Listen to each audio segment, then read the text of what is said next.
Hace 3 años hice mi primer test de emulación con el Redmi Note 9S, un celular gama media del 2020 con el procesador Snapdragon 720G.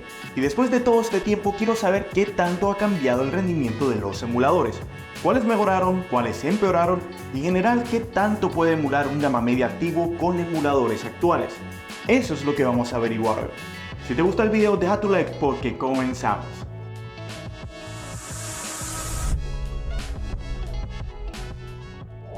Empezamos fuerte con la emulación de 3DS. En el 2020 esta era una de las consolas más difíciles de emular. Sí, habían juegos que ya corrían muy bien, tales como el Smash Bros y los remakes de Zelda, que se ejecutaban perfectamente a 2x de resolución.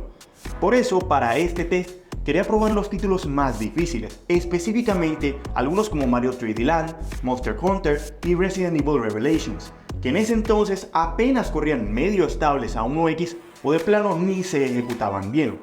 La sorpresa fue grande al ver cómo los títulos eran muy jugables no solo a 1x sino a 2x de resolución.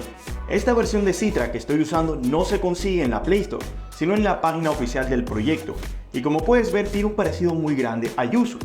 En esta nueva versión podemos utilizar drivers customizados y un nuevo motor gráfico a base de Vulkan, que definitivamente hace toda la diferencia en los juegos. Te recomiendo que la pruebes porque incluso en un celular con procesador no Snapdragon, gracias a los nuevos cambios, el rendimiento puede mejorar significativamente. Citra se lleva un 10 de 10 en este test. Sí mejoró y ahora hasta los títulos de 3DS son jugables en un gama media 2020.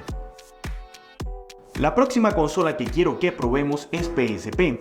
Honestamente no me esperaba mucho. Primero porque juegos como Mortal Kombat Unchained y Monster Hunter ya corrían a 9x y 6x de resolución respectivamente.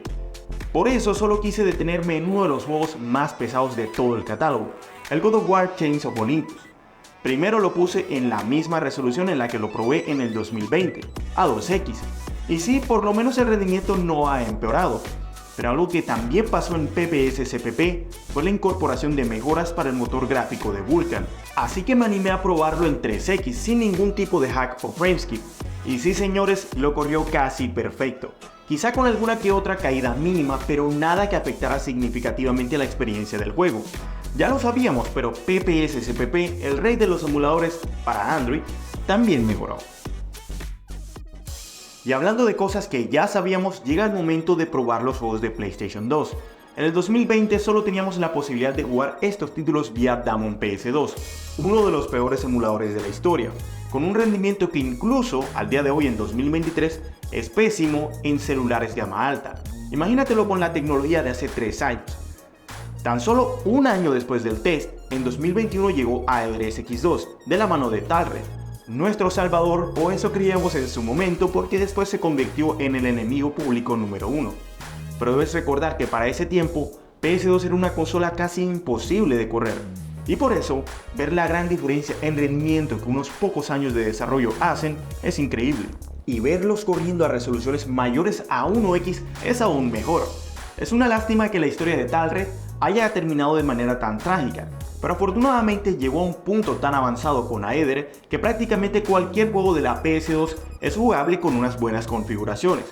La gran mayoría de los títulos se ejecutarán a 1x o más con estas características, pero los más pesados como God of War sí van a requerir de la activación del frameskip.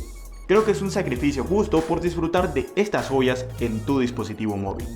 PS2 cambió para siempre gracias a Aedes X2 y sí es jugable en un gama media del 2020. Pero no todo en este video es color de rosas. Hace unos meses hice la prueba comparativa de todas las versiones de Dolphin, el emulador de GameCube y Wii para Android. El ganador en ese momento fue la versión oficial de Dolphin, que consigues en la página web, no en la Play Store porque así como en Citra, esa no se actualiza tan a menudo. Con Dolphin pasó algo muy interesante. Para el 2020 teníamos una gran gama de versiones de Dolphin para escoger, desde las más serias como MMJ de WeJoya, MMJR 1.0 de Bankai Master y MMJR 2.0, hasta las fake o troll como Ishiruka y Kuroi que solo nos engañaban con resoluciones falsas. En el 2022 y 2023 nos quedamos solo con la versión oficial, que sí tuvo grandes avances como el BBI Skip, una opción que funciona básicamente como un frameskip para Dolphin, y la adición de custom drivers.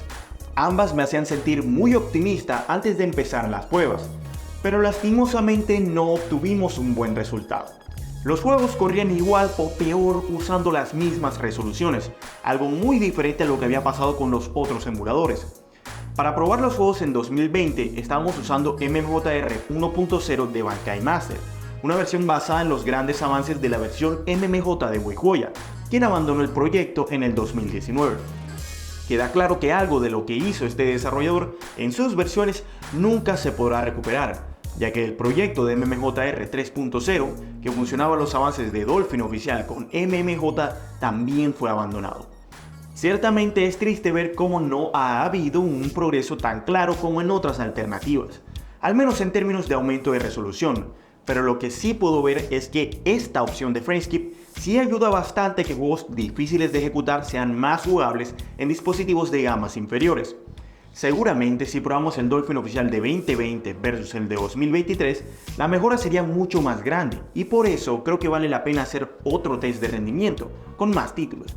Por ahora, el cambio en juegos de Wii y GameCube no fue tan grande como lo esperaba, por lo menos en estos años.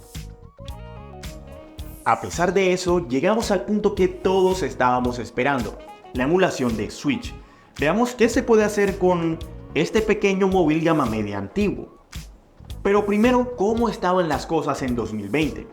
Para ese tiempo ya había salido EGNS, el primer emulador de Switch para Android, que llegó tan solo 3 años después del lanzamiento de la consola original.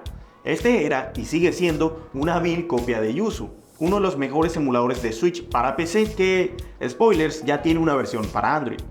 Pero al probar los juegos en EGNS del 2020 con 4 GB de RAM, lo máximo que llegué a mostrar en su momento fue la cinemática de inicio de Pokémon Let's Go Pikachu. Pues bueno, debo decir que EGNS también me sorprendió un poco. De hecho, ellos también añadieron custom drivers y configuraciones optimizadas. Así que poder ejecutar este tipo de juegos sencillos en celulares como este es ahora mucho más fácil vía este emulador. El rendimiento se duplicó o en algunos casos se triplicó, pero con EGNS al fin y al cabo nada va a ser 100% jugable. Eventualmente, dada la limitación de RAM, los títulos se van a crashear. Afortunadamente, como te dije, hace poco ya tenemos Yuzu para Android, que tampoco ejecutó bien los juegos. Para estas dos aplicaciones 4 GB de RAM son simplemente insuficientes. Se recomienda sí o sí 8 GB de RAM o como mínimo 6. Porque si no se te cierran los juegos, se te reinicia o de plano se te peta el celular. Pero cuando daba todo por perdido, ahí llegó Skyline, ese magnífico proyecto ya también abandonado debido a problemas con la N roja, que sí fue capaz de ejecutar varios juegos, como Hollow Knight, que corrió a 60 FPS estables, Cuphead, que no corría perfecto, pero sí a una tasa de fotogramas lo suficientemente jugable como para casi pasarse el primer jefe, y también el mismísimo Let's Go Pikachu, que llegó incluso más allá que con EGNS del 2020. Se cumplió la profecía, amigos. Al menos un juego de Switch sí fue jugable en un gama media antiguo, tal y como lo pensé hace 3 años. Pero para ser totalmente transparente, tampoco es que pueda recomendarte este emulador, porque ya se quedó estancado. Aunque muy pronto viene su sucesor llamado Strato, y por pronto me refiero a que quizás salga en este mismo mes. Si quieres un video probando todos los juegos de Switch que tengo con Strato en este celular, deja tu like, comenta si has notado cambios en la emulación en estos 3 años y comparte este video con tus amigos de iPhone que no pueden hacer nada de lo que te mostré. Porque esto ha sido todo por hoy, yo soy Peter Android y hasta la próxima.